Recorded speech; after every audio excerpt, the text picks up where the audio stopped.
Bonus and Hafade Toduhamzu Guahusi Pulan. And I am very excited because today's topic is about the journey of one of the most prominent CHamoru activists.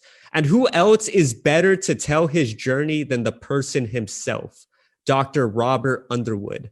His name speaks for itself. He is a prolific writer, an educator, an activist, a distinguished scholar, a former congressman, the former president of UOG. He was intimately involved in the CHamoru rights movement from the very beginning. Some people, such as myself, call him the godfather of CHamoru studies. And I am very grateful that he joins us today because he's going to talk about his journey on the road of CHamoru activism, from why he decided to become an activist, his inspirations, to his involvement in organizations such as the People's Alliance for Responsive Alternatives, PARA. So, Dr. Underwood, before we dive into the topic of CHamoru activism, do you mind telling us about your background, such as where were you born, who are your parents, where did you go to school, and so on? I was born in Tamuning, like most people my age. I think I was born in Tamuning. My parents are John Underwood and Esther Flores Taitano. John Underwood's, of course, the first Underwood came from North Carolina. That's my grandfather. He married Ana Martinez. So my father is mestizo, as they used to say. And or maybe they still say, I don't know. And my mother is Esther Flores Taitano. And they came from very different backgrounds, even though their fathers knew each other, even as they were children. And so in a way, that background prepared me for a lot of things. My mother's a Baptist, or was a Baptist. Well, she's passed away. And my father came from a very strong Catholic family. And that sort of influenced the kind of things that we experienced as a family. And I lived in Sinania until I was 9 years old. And we lived, and then I went to the States. So for 6 out of my first 12 years of education, it was in Guam, and 6 years was in Norwalk, California. And I came back in the 11th grade to go to school at then Tuman Senior High School, changed to JFK when I was a senior. And that's where I graduated. I went back to college, to the LA area to go to college, and then came back and I was a teacher. And that's been my experience. And I think some people ask, where do your feelings come from?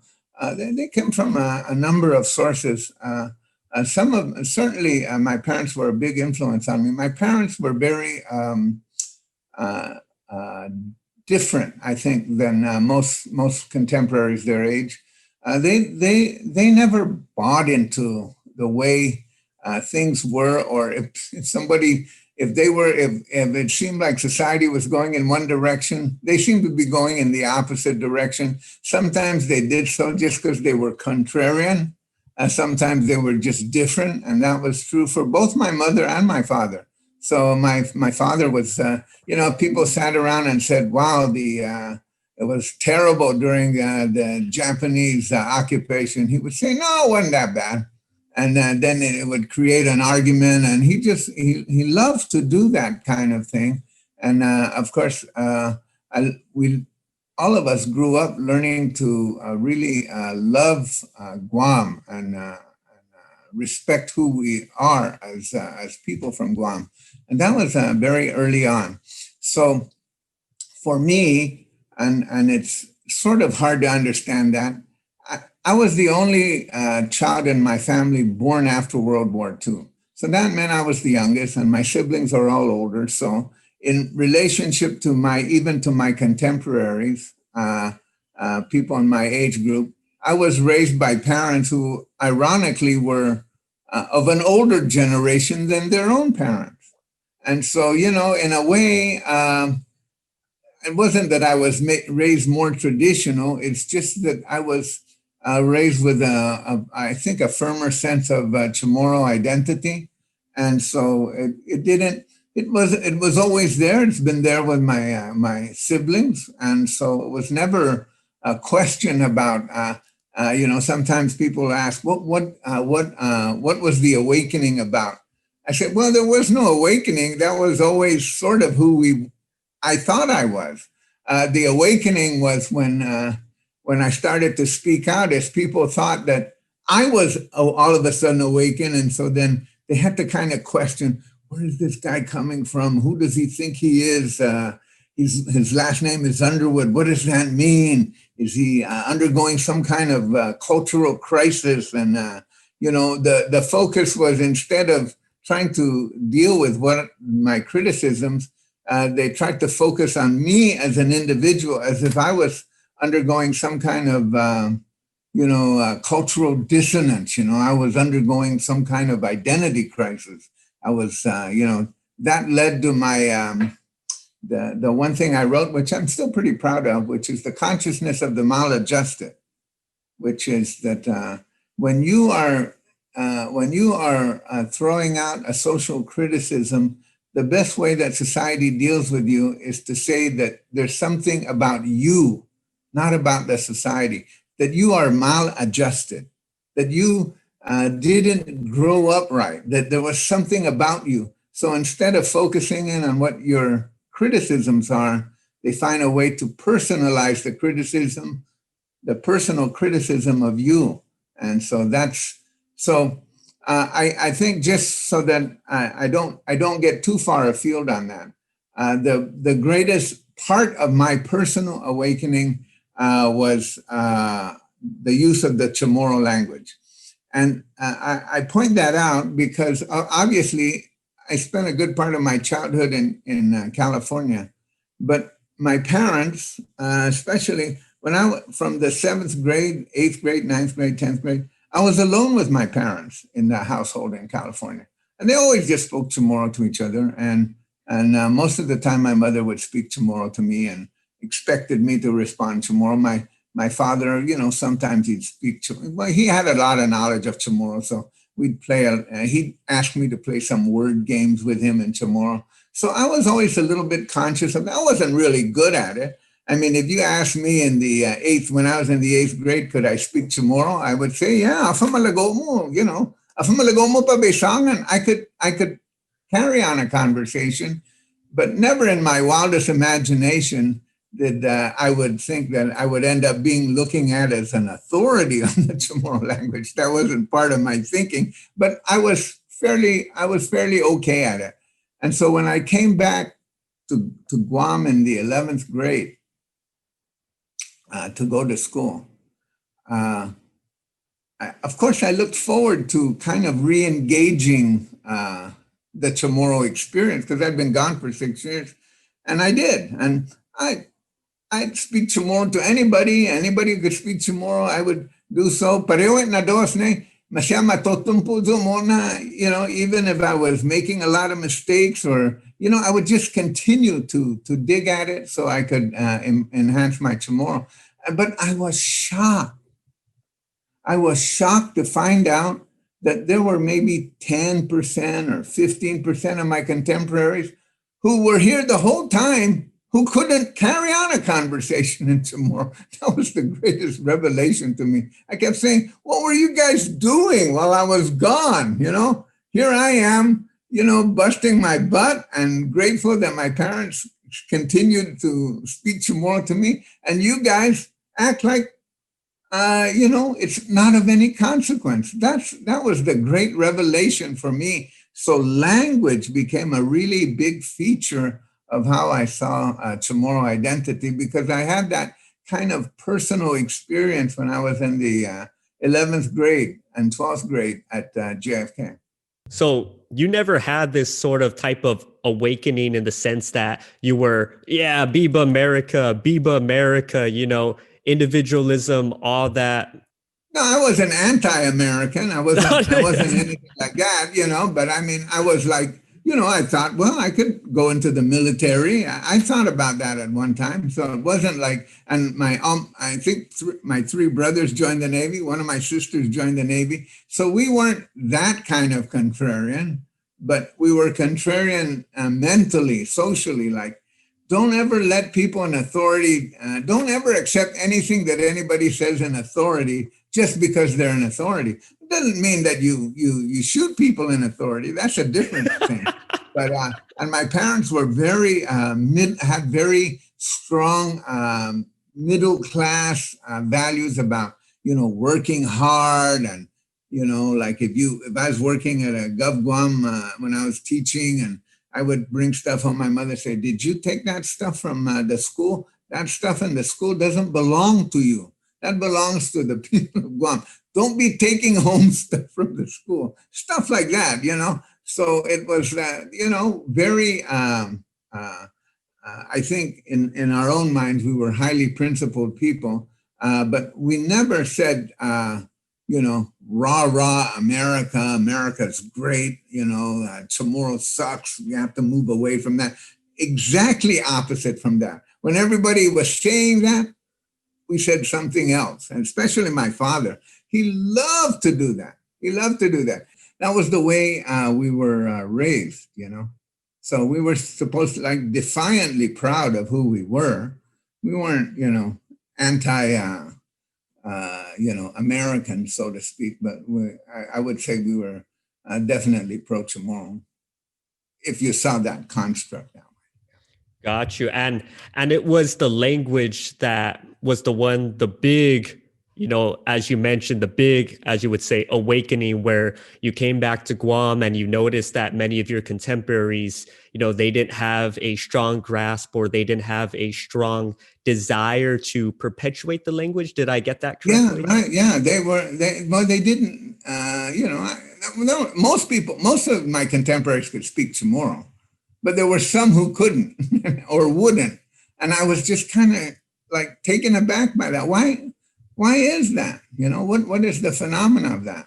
So the language issue in my mind became the motivating factor. So I always kind of thought about a lot of things, because language became like the indicator of how you saw yourself in society and where you were going. So my letters to the editor, which were brutal, which I became really famous for in the 70s. I was writing letter to the editor, maybe once a week. And there was a woman, Janet K. Goodwin, who wrote letters against me, and it was kind of like a letter writing campaign going back and forth. And I was the lead advocate of that, bilingual education, Chamorro language education. And they were pretty strongly worded letters. And that's where that sentiment came from. So I remember many of my contemporaries, the people I went to high school with that were Chamorro speakers, that I remember very fondly. And some of them, I envied them because they were really good. Others, I said, wow, you can't even speak Chamorro in my own mind. What the hell you've been, who are you? How are you going to know who you are? And so that became the frame through which I saw how people identified with being Chamorro or not being Chamorro. I was surprised.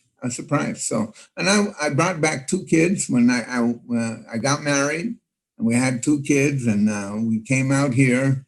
And my 2 kids, who are now over 50 years old, I spoke Chamorro to them as much as I could and all the time. And people said, why are you speaking? Of course, that was that was 5 or 6 or 7 years later. But even when I graduated from high school in 65, I had one experience in high school with Miss Hebe. She was our speech teacher.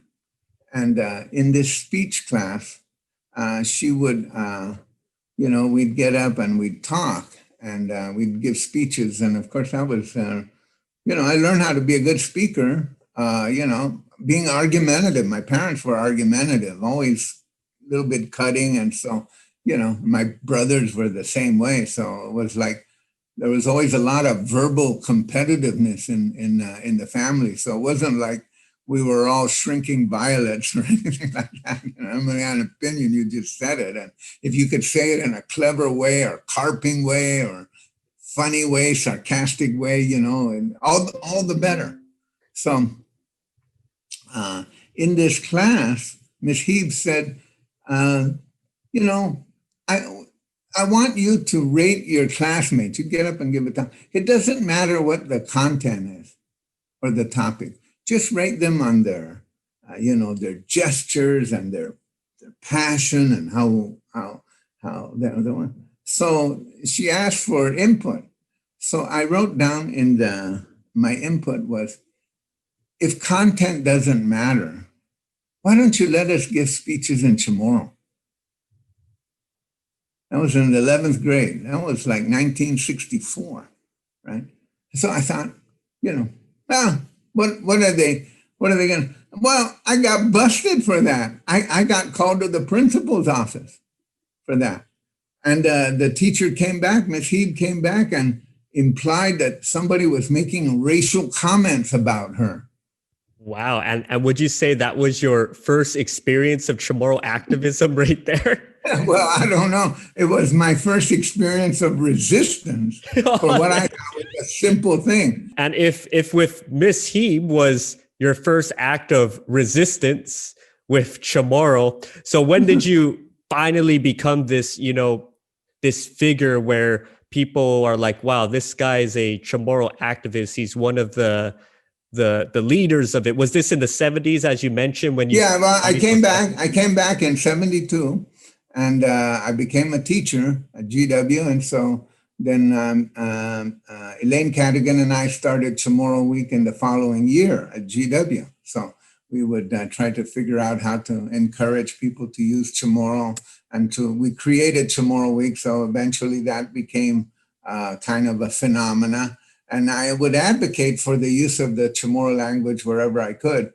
And of course, the expectation by a lot of people was that since I talk the way I do now, and especially in those days, is that I really didn't know how to speak CHamoru. And so they would be shocked that I could speak CHamoru. Then the story circulated that, boy, he learned CHamoru really fast. And I'm thinking, well, I don't know, I didn't learn it fast. It was always kind of part of my experience. But so people thought, wow, if he could do it, I could do it. And I would tell people, no, that's not my life experience. I didn't spend years talking to my mother for nothing, and my father even. So that was not part of it. But I started to argue for it. And the more arguments I got into it, I got interested in the bilingual program. I became a writer in little children's stories. And so I started to do that. Then I left DOE. There was a little bit, I left DOE and I went to UOG to be an instructor in the bilingual bicultural training program under Bernadita Dunca, Camacho Dunca's leadership. So that's when I had the free time to pursue this. So I was starting to pursue everything. I created the CHamoru Studies Convention. I did anything that I could to advance CHamoru. They had a session one time by Kaha, and they said, what should the three priorities of Kaha should be? I said, there should be three priorities: Native art, CHamoru art, and Indigenous art. That was the clever way I used to argue. People say, well, hey, you asked what my three priorities were. That was my priorities. So I did that. And of course, people started to get really offended. Some people started to get offended. And then, there were cultural issues and identity issues. I wrote the CHamoru Challenge to Statesiders, in which I said Statesiders are a privileged minority, in which they act like they're not, but they're a privileged minority, which was the precursor of what we now say, settler colonialism and all that. But of course, there wasn't that concept then. So I just said they're a privileged minority. And of course, that article that I wrote, I think it's 77, that became the greatest article that has been used against me ever since, whenever I ran for political office.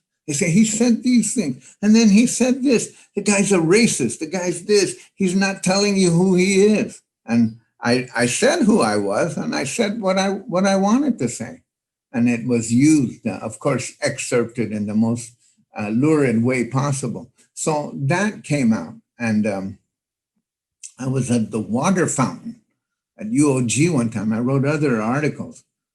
And there was a guy by the name of, I'll give this guy a lot of credit, Dan Gibson. Dan Gibson was the editor of an insert at the PDN called The Islander. And he would edit my writings, and he encouraged me a lot. I'll never forget Dan. He was great, Without Dan, I don't know that I could have wrote some, or I would have found the courage to write some of those things. And he provided the headlines for them. That's what, when you subject yourself to editorial commentary, you kind of forego some of your thing. But like I wrote that thing about the Faja and Tinta massacre. And that was a really good article I wrote. I went down there, and this was in 1976. And the one monument that is written entirely in Chamorro was painted in red, white, and blue, for the centennial. And I said, they couldn't even let us have one monument and the whole damn island written in Chamorro, and they had to take it over. So I wrote that, and a lot of people found that to be very interesting. But Dan Gibson was the one who gave it the greatest title ever, which was Red, Whitewash, and Blue. Now, I could have thought about it for a month and never come up with that title, but I just wanted to give Dan Gibson that credit because that was his work. So he encouraged me. So anyways, I was standing at the water fountain one day at UOG, and one of the professors came up to me and said, "You're not serious about those articles, are you?" I said, "Yes, I'm very serious." Of course, I was just starting out. I was, I wasn't even 30 years old yet. I think I was 28 maybe at the time, or 29. And he goes, "You're not serious." And of course, he was a well-known person. He's still a well-known person. And I said, "Well, I don't, So I said, "Well, I'm going to go." I had a little crisis of confidence. So I went and talked to Dr. Jose de Son, who's Filipino political science professor, who's since passed away. So I went to him, looked at me, and he laughed. He goes, "Robert, just know that in 30 years, everyone's going to be talking about you, and they're going to forget all about that guy." He goes, "You just keep doing what you're doing, because in 30 years, everyone's still going to remember what you're talking about and what you're doing. So forget them." So that was a boost of confidence, which ironically I got from Dr. Deson and Dan Gibson. And I don't know whatever happened to Dan Gibson. I think he left the island, but he was those kind of boosted me up. So then I felt a kind of rash of confidence. And then as a faculty member, I had a lot of free time. So I was actually more a part-time faculty member and full-time activist. So I kept going around looking for issues, whatever it was, language issues. We went and protested the Guam Airport Authority when we invaded their meeting one time when they were planning the new airport, and they agreed to put up signs in Chamorro. That's why it's the only government building that faithfully puts up signs in Chamorro, because we invaded their board meeting, and they made that commitment in that. If I hadn't done that, they wouldn't have done that. And so, of course, the chairman at the time was supportive, but I don't think they really thought about it that much. And the couple of people that were influential in that were Rudy Sablan and David Tunta. And they were supportive, and that's why those signs are there in Chamorro. Could you explain about People's Alliance for Responsive Alternatives, PARA, and the your role in that and the merge with PADA? PADA was actually PADA PDN, Stop PDN. My wife at the time tried to get a birthday ad for me in the Pacific Daily News. And when she tried to submit that ad, it was in Spanish, and they rejected it. They said, you have to have the ad also written in English. And she said, why? I'm just buying an ad and it's up to me. And they said, no. So we went back. How about if we did this in Chamorro? No, you have to write it in English. You mean we can't do an ad in Chamorro by itself? No. So we protested the PDN. And so people would ceremoniously go in there and cancel their subscription. And that was the first demonstration that we organized. Somebody burned the PDN out there in the middle of the street. And all these years, I thought it was somebody, and it turned out it wasn't. And so you never know about the details of something. I kept saying, didn't you burn that PDN? No, it wasn't me. It was, I thought William Hernandez. I said, Bill, didn't you burn that PDN? He goes, no, it wasn't me. It was Martin Mendiola. Wherever Martin is, Martin from Rhoda. I'm sure Martin's still around, but he's the one who burned the PDN. But okay, so that was, and then we went to Para Airport, stop the airport. See, and then when we came up with wanted to make it look like an alliance, Tony Leon Guerrero came in with Marilyn Manabusan, and they said they're Pada, Pada's to slap, Pada, like that, Para, Pada. So stop and slap the Constitution. And that's how it got together.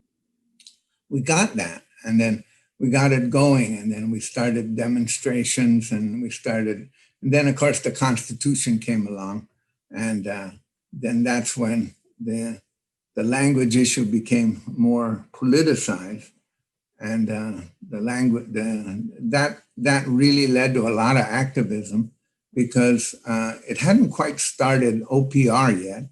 But what happened was that the U.S. at the time wanted to delist the Guam from the list of non-self-governing territories. So the assumption was that if the people of Guam passed this constitution, the U.S. government could say, we're taking it off the list. The people of Guam are now fully self-governing. So for the first and only time in Guam's history, the State Department invited the United Nations to come to Guam to observe that election. So they sent 3 people, and a guy named Mr. Swai, who's from Tanzania. He was like the lead staffer of the Decolonization Committee in the UN.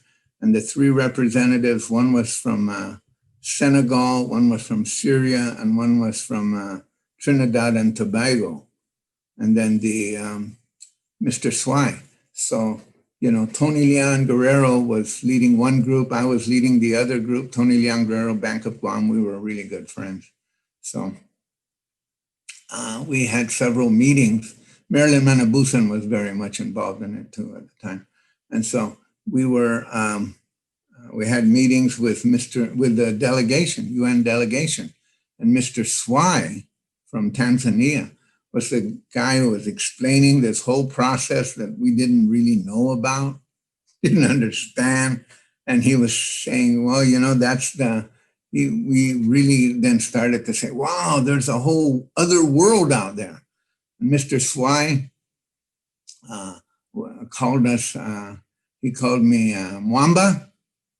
He called me Mwamba, and he called Tony Leon Guerrero Simba. And of course, Simba in Swahili means lion, because Tony had but Buduna, he had that wraparound beard at the time, and he was, ferocious. So he called him Simba. And Mr. Swai called me Mwamba. Mwamba meant rock.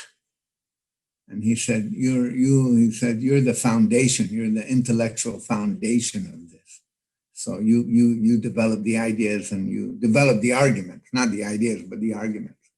So between Mwamba and Simba, we felt a little bit enthusiastic. So that was the origin of that. So it was really just the Para group was kind of loose, and then after that election, we then tried to. At that time, there was districting. I don't know if people remember this. There was districting. So what did we do? We went out and we bought there's 4 districts, four legislative districts. So we went out and we bought 4 half-hour increments of time at KUAM in those days. And then we would invite the legislative candidates to come. And then we would ask them, are you for Chamorro self-determination? Are you for a 5-year restriction on, I forgot the other big item was 5 years restriction on being eligible to vote, stuff like that, a 5-year residency requirement for voting. So we had other issues like that. And then we'd bring them in and then we'd ask them those questions. So most of the legislative candidates showed up. If they didn't show up, we just had a blank chair for them. And then we showed their name. So-and-so didn't show up. So I think that was the last thing Para ever did together. So people thought that's a little over the top. When the UN option came up, then about a year after we defeated the Constitution,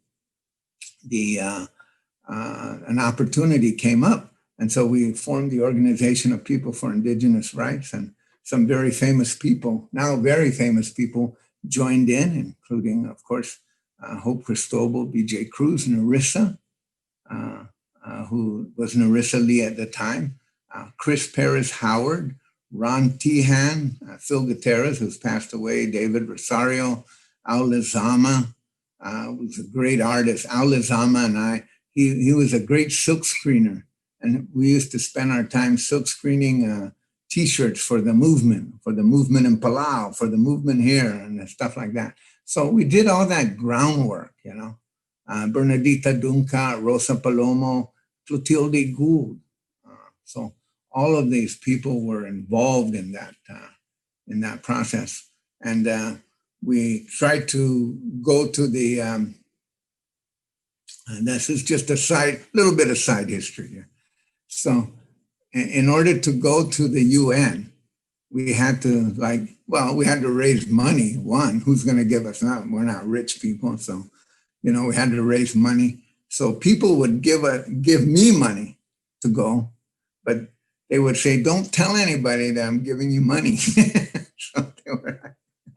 some of those people would give me money, and then they would just not tell anybody. And of course, we tried to get the senators to support it. And the senators they were all afraid of it. Most of them were afraid of it. And some said, yeah, okay. But most of them were, they'd see me coming down the street and they'd cross the street, and then, which is really different than the way it is now. And then we tried to get the commissioners at the time.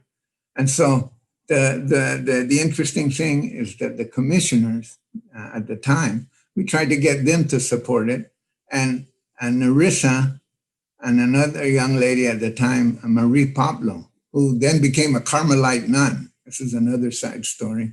So Marie Pablo and Narissa went around and they were successful. They got all the commissioners to sign on except one. So every time I tell this story, they'll say, yeah, well, there were a couple of people who were successful in carrying out what they said they were going to do. And that's exactly what they did. And so they carried that out.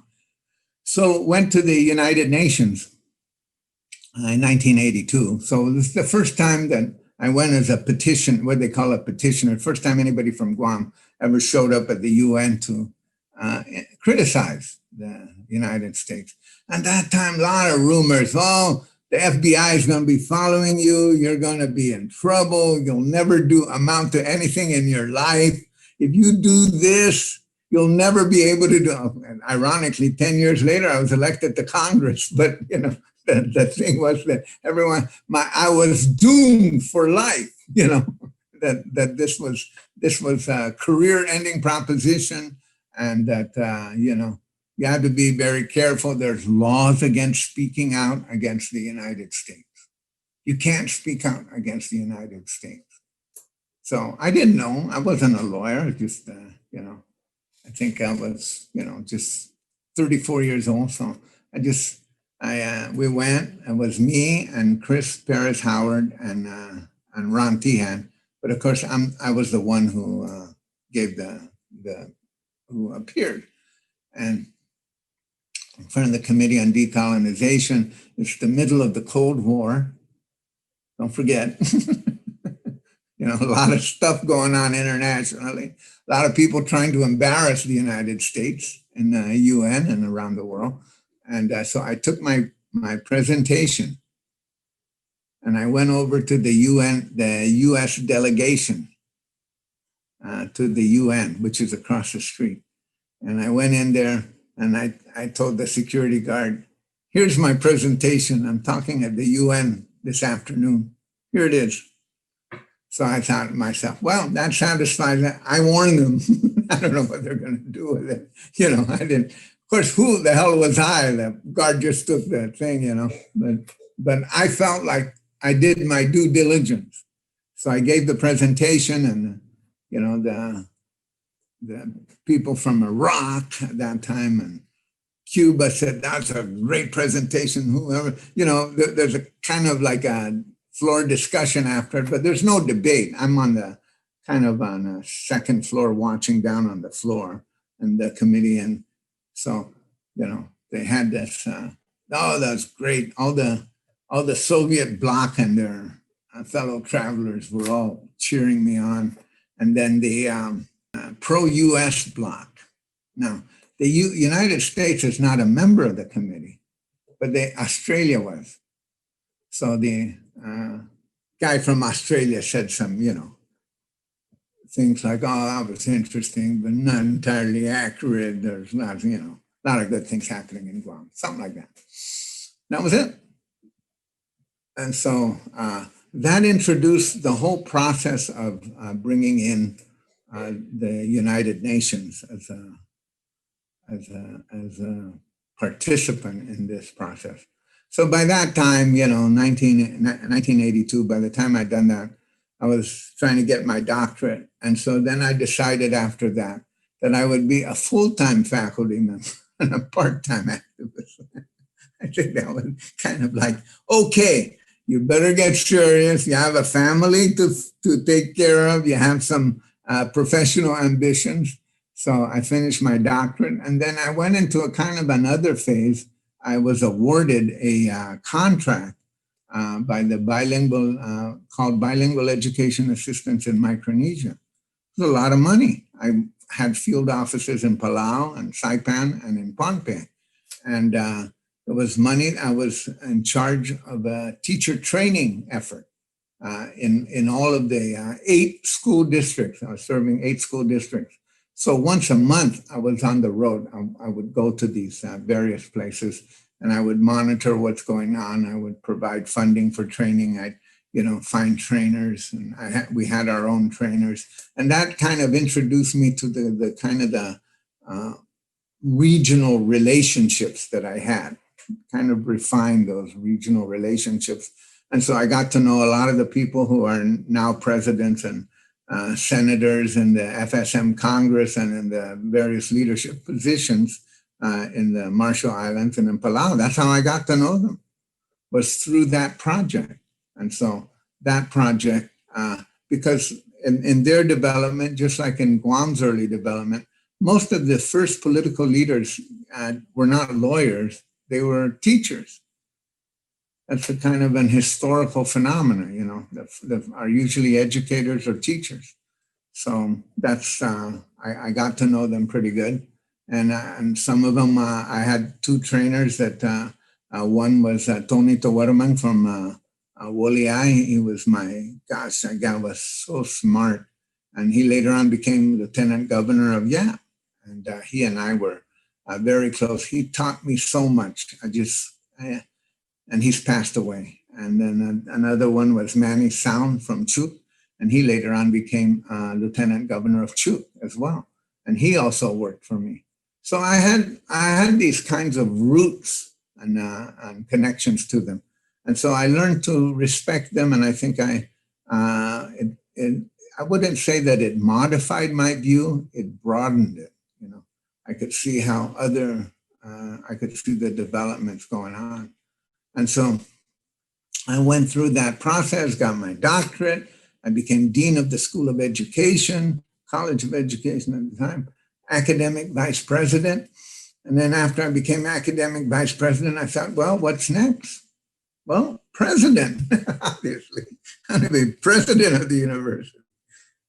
But, you know, the guy who hired me, Wilfred Leon Guerrero, President Wilfred, he was a great leader, you know. So I wasn't, you know, I could say, wow, I could hang around to decide he hangs it up, which is always possible, you know. But he was doing such a great job, and he was such a good leader.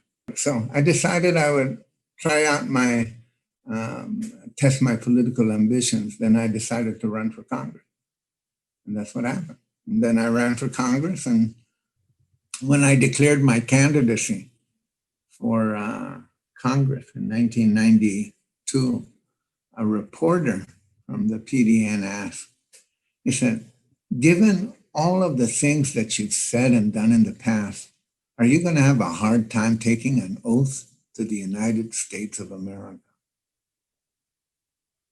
I looked at him, I said, no, what?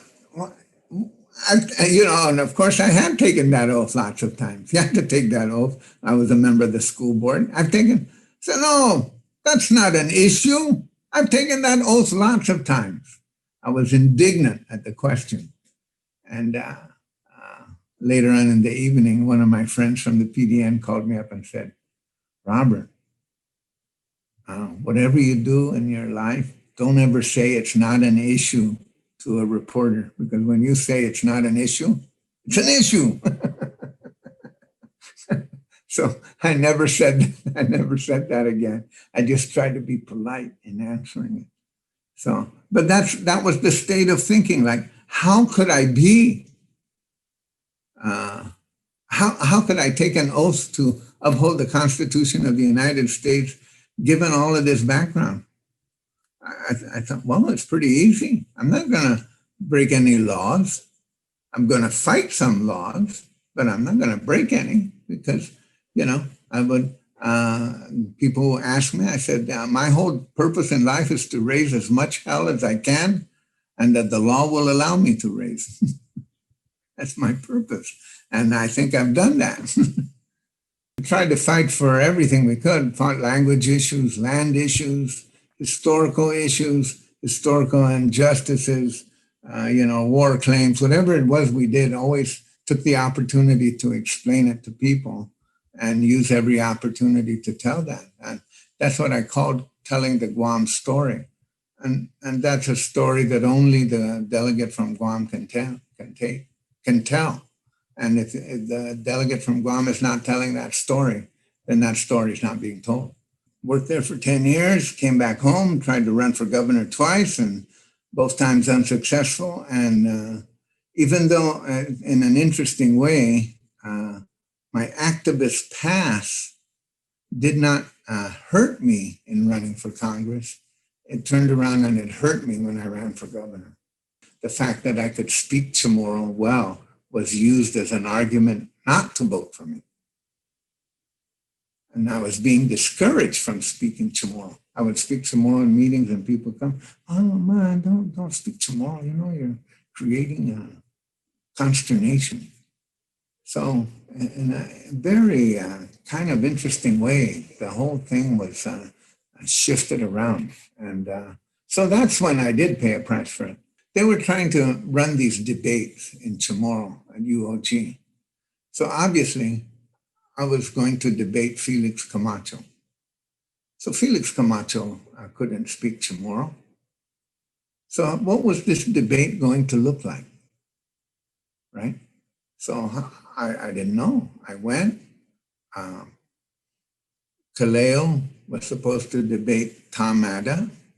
Tamada could speak Chamorro. Kaleo couldn't. Kaleo said he can't participate because he can't speak Chamorro. So Tamada said, well, if he's not going to participate, then there's no debate. So that ended that. So it became me and Felix. And so Felix, Governor Camacho, had a translator with him. They were, every time they'd ask him a question, they talked to the translator and all that. And Governor Camacho said at the time, he's a modern Chamorro boy. I grew up as a modern Chamorro boy. And that's why he doesn't speak Chamorro. And then I reflected about my own upbringing, and I'm a pretty modern guy. And actually, I was raised for a good part of my life in the States. How much more modern could I be? So somebody asked in Chamorro, some student asked me the question, where did you learn how to speak Chamorro so well? So I said, well, I'm grateful for my parents, and I'm especially grateful for my mother. My mother insisted on speaking Chamorro to me almost all the time. And so I'm really grateful to my mother. So the next day, I don't blame Governor Camacho for this. The next day, his campaign put out a statement that Underwood insults the Governor Felix Camacho's mother. That by my comments, I was insulting Tandutis, who ironically is my mother. My mother and her are cousins. So through the Godzo family, and ironically, and I just thought, wow, that's really bizarre. But I didn't think it would have any impact. I didn't think that people would really take that seriously. But you never know what they take seriously. I remember when I was running for governor again, an opponent of mine said, what did he ever do? What did he ever do in Congress? The only thing he ever did was pass Chamorro Standard Time. And then instead of it becoming a mark, again, a mark of pride, it became a mark of derision. So how is it that that law, which now it's the only time zone in the whole world that's named after a people, and they use it in a throwaway line in the middle of a political campaign? Why? I mean, if you don't agree with me on something, then find some other way. But why would you do that? So that's the essence of the activism, is that in spite of all my activism, I did not pay a price for it when I was in Washington, D.C. I paid a price for it amongst my own people. And it should cause me pause to think about my activism, but I don't. I'm proud of it. I'm very proud of it.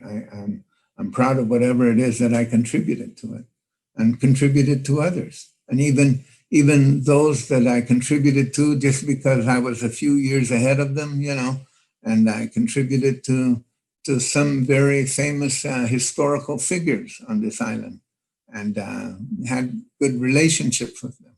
But, you know, that's the way it turned out. It's not a mournful series of experiences, but it is, you know, and of course, I never did anything that I didn't enjoy.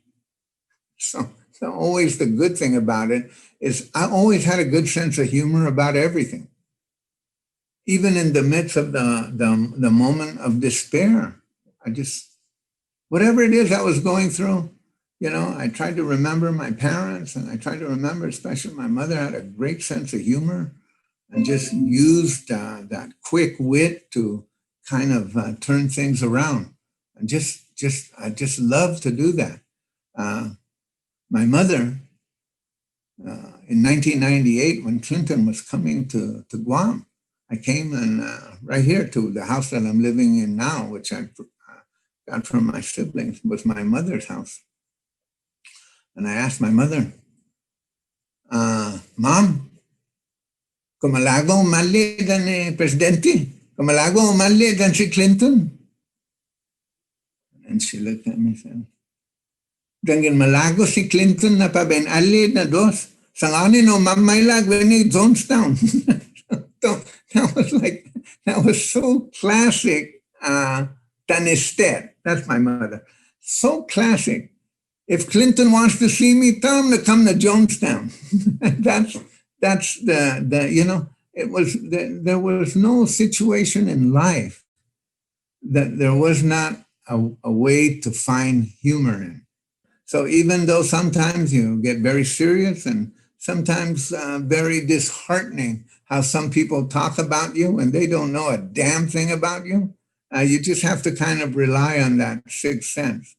So when I lost in November, and I just said, I'm going to lose. So I said, I'm just going to give the concession speech now. And people, oh, no, don't do that. There's still a chance. No, there's no chance. I know there's no chance. So let's just get on with it.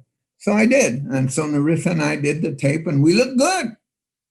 We look relaxed. We look confident. That's one of the greatest public statements I think I've ever made. And people, oh, great. And then the first question that was asked by a reporter was, a question which was, in a way, could have been asked a couple of days later, but this reporter decided to venture it. And she said, if you had something to do different in your campaign, what would it be? And I thought, I just went through 4 months of hell, and this is in my own mind, and this is what you want me to do. This is the first question you want to ask me. It's a good thing we didn't have a live press conference because I might have done more than just respond. But I said, well, there's one thing I would do differently. I would win. And then once I said that, the bubble burst for me. I said, that's it. I'm okay. I can do anything. I can respond to any question. There's nothing to fear. There's nothing to fear. So that's the sense of that. But even in that context of that, or even in my relationship with Narissa was so funny. One time when she was applying to be superintendent of education, I wrote a letter on her behalf because I've known Narissa for a long time. So I wrote a letter on her behalf. And John Anderson went on the radio and said, Robert Underwood wrote a letter on behalf of Narissa Britannia Schaefer to be superintendent of education. I guess he thinks he needs Filipino support in case he ever runs for public office again. Even a good friend like John Anderson said that. So, it's like, even as good a friend as John Anderson was, he really didn't know who I was. I mean, whatever it is that I am, and you run into me and you talk to me, that's exactly who I am. There's no hidden agendas. I stand for the Chamorro people. I'm proud. The clearest evidence of being Chamorro is the Chamorro language. This means that the way I speak Chamorro today, I could go back and talk to Hurao. Maybe we'd have a few bumps in the road there and trying to understand each other, but I know that I could carry a conversation with him. So that makes me incredibly proud of that. That gives me the sense of continuity and purpose. But I recognize that there are other people on this island. I recognize that people have contributed to its growth, and I'm not trying to deny them anything. But the island has to be sure of itself, and I want to contribute to that clarity and that sense of purpose. And what is your relationship with the Chamorro Nation? which was formed, with Angel Santos. What was your view? And well, it was good. It was good. Angel Santos, when he first started out, came to me to show me his speeches, and we talked about them. And so, and of course, I would encourage all of them up to the point where, raise as much hell as the law will allow. Now, if the law doesn't allow it, then you have to make your choices. He ran for senator, and people held him in high regard, and they should, because there was a man of conviction. And I used to tease him. I said, wow, you're both an angel and a saint. Who could beat that? Angit no, dan santos ho, lano angit. How do you see niya gumano? And I don't know whether this is absolutely true or not, but I know it's true for me. When he was sentenced to prison, I think I was the only public official that went to visit him. So I did go visit him, and I did write to try to get him pardoned. But of course it was not successful. So, I had a very high regard for him. The concept of the Nasion CHamoru is, a little bit more in your face. And it was a natural consequence. It had to do with land, had to do with other issues as well. And of course, the others, Ed Benavente was my student. So Ed and I, and then Ed was recognized by Narissa. Narissa took the time to recognize him for his work when she was a senator. So, but like anything else, there's not always unanimity, There's not always unanimity. Angel and I had a different relationship. I had a different relationship with Mark Chartras, who was also heavily involved, and a different relationship with Ed Benavente. And again, the issue there sometimes was electoral politics.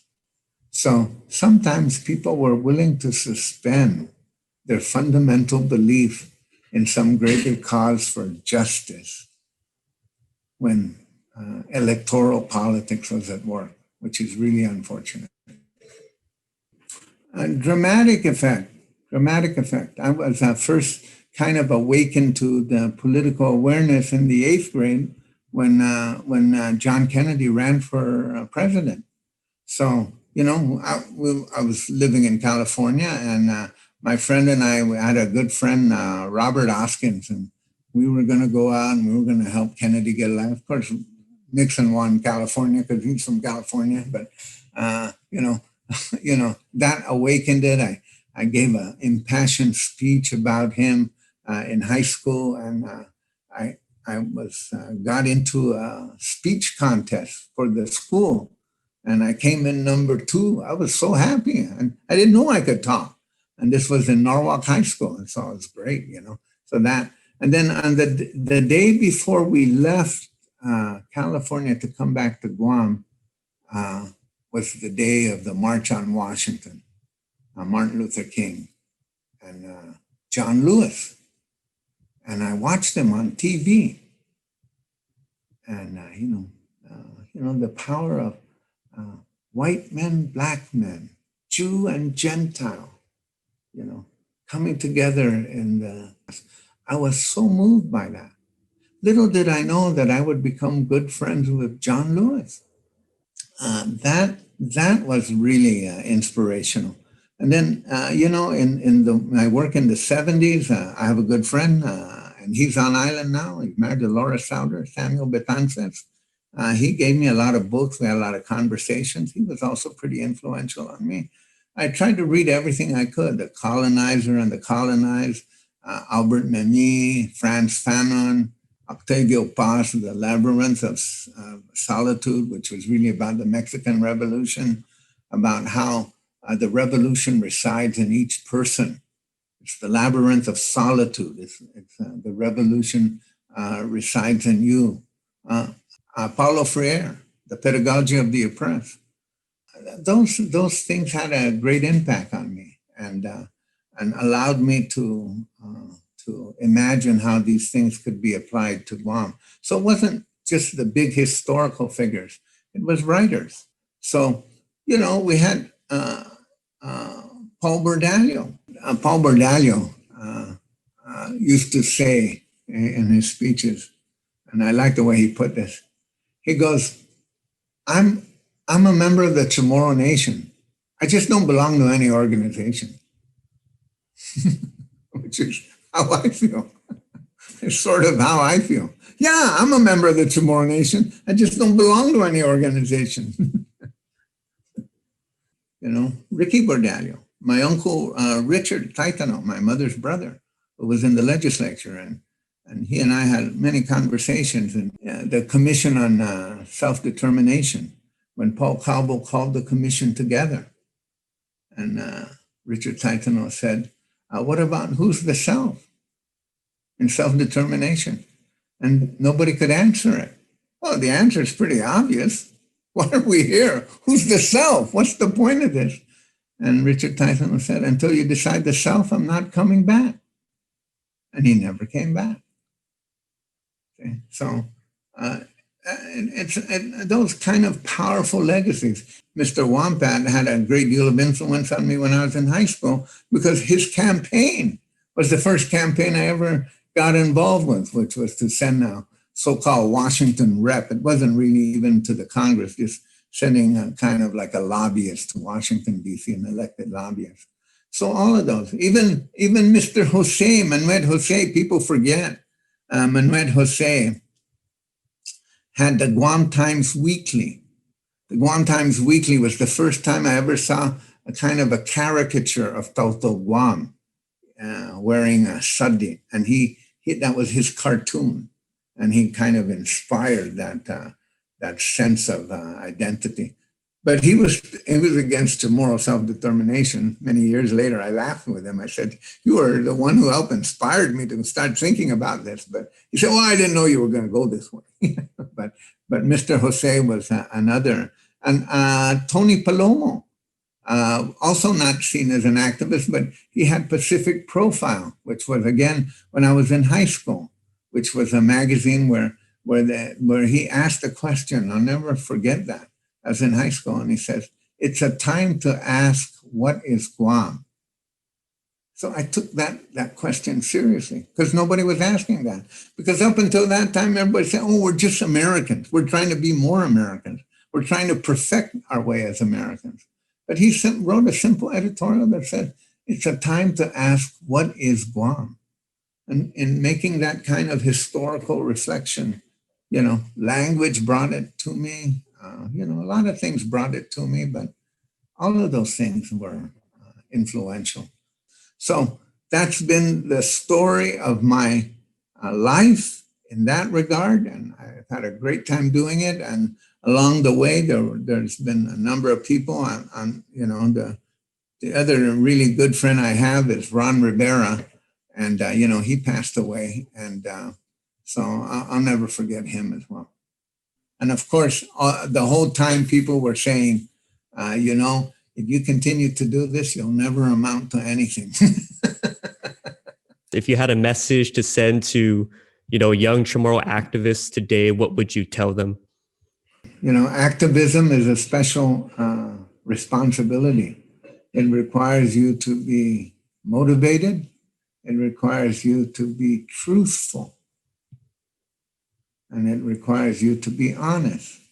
Because if you're not honest and truthful, then your activism doesn't amount to much. So, it's like any kind of leadership. You have to have, knowledge. You have to know what you're talking about. And you have to have ambition. You have to have a desire to succeed. And you have to have courage.